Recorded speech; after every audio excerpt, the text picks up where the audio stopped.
प्रसन्नाङ्गरागं प्रभाकाञ्चनाङ्गं जगद्भीतिशौर्यं तुषाराद्रिधैर्यम् तृणीभूतहेतिं रणोद्यद्विभूतिं भजे वायुपुत्रं पवित्राप्तमित्रम् भजे पावनं भावनानित्यवासम् भजे बालभानुं प्रभाचारुभासम् भजे चन्द्रिकाकुन्दमन्दारहासम् भजे सन्ततं रामभूपालदासम् भजे लक्ष्मणप्राणरक्षातिदक्षं भजे तोषितानेकगीर्वाणपक्षम्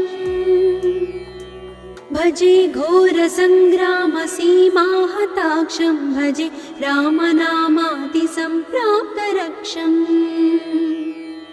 कृताभीलनादं क्षितिक्षिप्तपादम् घनक्रान्तभृङ्गं कटिस्थोरुजङ्घम् वियद्व्याप्तकेशं भुजाश्लेषितास्मम् जयश्री समेतं भजे रामदूतम् चलद्वालघातं भ्रमच्चक्रवालं कठोराट्टहासं प्रभिन्नाब्जजाण्डम्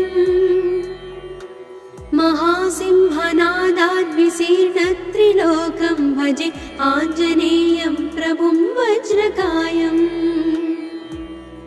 रणे भीषणे मेघनादे सनादे सरोषे समारोपिते मित्रमुख्ये खगानां घनानां सुराणां च मार्गे नतं तं वहं तं हनुमन्तमीडे कनद्रत्नजम्भारिदम्भोळिधारं कनद्दन्तनिर्धूतकालोग्रदन्तम् पदाघातभीताब्धिभूताधिवासं रणक्षोणिदक्षं भजे पिङ्गळाक्षम्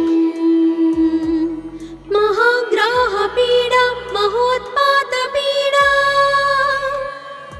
महारोगपीडा महातीव्रपीडा हरत्यासुते पादपद्मानुरक्तो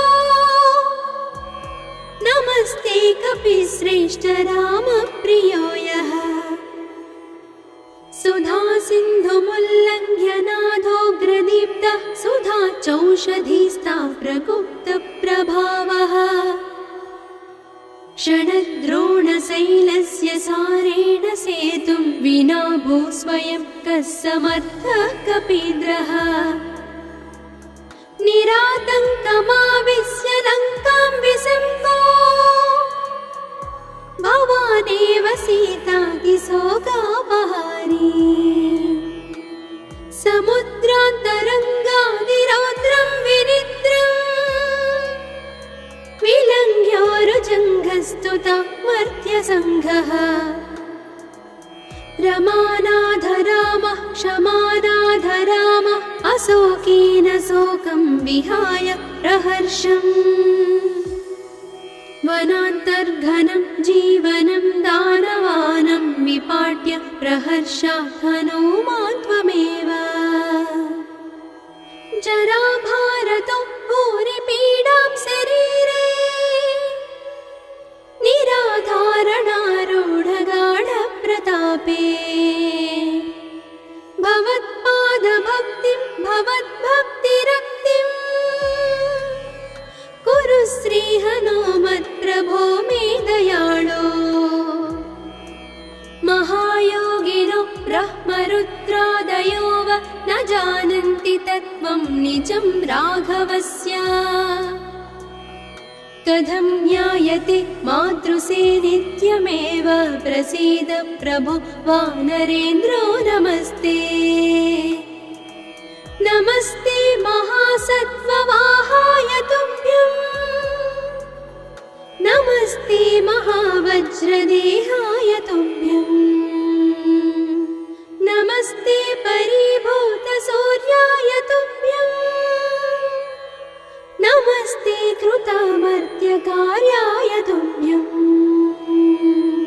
नमस्ते सदा ब्रह्मचर्याय तुभ्यं नमस्ते सदा वायुपुत्राय तुभ्यम् नमस्ते सदा पिङ्गळाक्षाय तुभ्यं नमस्ते सदा रामभक्ताय तुभ्यम् हनुमद्भुजङ्गप्रयातं प्रभाते प्रदोषेऽपि वाचार्थरात्रेऽपि मर्त्यः पठन्नस्नतोऽपि प्रमुक्ताघजालः सदा सर्वदा रामभक्तिं प्रयाति।